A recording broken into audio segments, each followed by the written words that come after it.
సునీల్ నాయక్ని బీహార్ వెళ్ళి మరీ అరెస్ట్ చేసే ప్రయత్నం చేయడం, ఆ సందర్భంగా అక్కడ కోర్టు అడ్డుకున్నటువంటి ఉదంతం.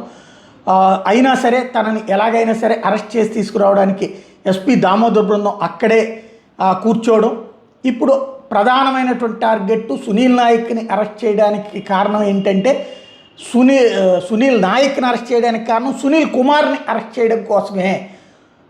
సునీల్ కుమార్ గురించి చెప్పమని అంతకుముందు ఉన్నటువంటి మరొక ఐపీఎస్ని అడిగితే ఆయన చెప్పలేదు కాబట్టి ఆయన్ని ఇంట్రాగేట్ చేసి జైల్లో పెట్టి ఆ తర్వాత బయటికి విడిచిపెట్టిన తర్వాత బెయిల్ మీద బయటకు వచ్చాక ఇక సునీల్ నాయక్ను కూడా చెప్పమని చెప్పి, అంటే జగన్ పేరు సునీల్ కుమార్ పేరు చెప్పమని చెప్పి అలా చెప్పనందుకు గాను ఆయన్నే అరెస్ట్ చేయడానికి ప్రయత్నిస్తూ ఉండే. చివరికి ఇప్పుడు కోర్టులో వాదన పూర్తయినాయి. ముందస్తు బెయిలు అక్కడ ఆయన ఇంతకుముందు ట్రై చేస్తే అవ్వలేదు. ఈ దశలో అరెస్ట్ వారెంట్ తీసుకుని వెళ్ళడానికి ప్రయత్నిస్తున్నటువంటి సందర్భం ఓ పక్కన జరుగుతుంది. ఈ నేపథ్యంలో తననే టార్గెట్ చేస్తున్నారని గుర్తించినటువంటి సునీల్ కుమార్ ఐపీఎస్ డీజీ స్థాయి అధికారి, ఇప్పటికే నిన్న మనం ఇది కూడా చేసాం, ఆయనతో డిబేట్ కూడా చేసాం.